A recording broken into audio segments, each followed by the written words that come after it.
Зошто уште сум се занимавал со СДСМ, со тоа што правеле Заев и Филипче? Зошто сум објавувал за СЈО? Тоа веќе не постоело и слично. Ми замеруваа дека ете сите знаеме што направиле, ама веќе не се на власт, имаме друга влада. Тоа што било, доста се занимаваме со нив. Извинете, ама не се согласувам. Како тоа знаеме што правеле, остај сега тоа. Како тоа било што било, ајде одиме натаму. Па луѓе, не можеме да очекуваме разрешница на било кој случај ако не се подсетиме на тоа кој го поставил тој фаличен систем. Велат, ако знаеме дека Заев и Филипче учествувале во сето тоа, зошто не се уапсени, осудени и фрлени зад решетки? Зошто власта не ги казни? Зошто не се со лисици на раците?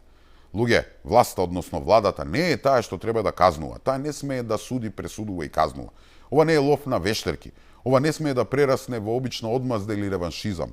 Не смее да ни се повтори хајката и тортурата што ја правеше токму Заев преку неговото СЈО. Да, полицијата е таа што апси, но во системот постои јасна процедура како. Тука во игра е обвинителството, а по него наред доаѓа судот, кој треба низ јасна процедура да осуди некого или да му одреди казна. И вие мислите дека навистина ако некој апсење се случи, ќе заврши со судска пресуда? Па да ве подсетам на Глобал или случајот Пуч. Малку ли е? Така што ќе кажам мало морген. Истите луѓе кои тогаш работеа по партиски инструкции, сега уште ги држат главните позиции во обвинителството. Истите луѓе кои тогаш носеа пресуди од ракав по налог на СДСМ и СЈО, сега се судии.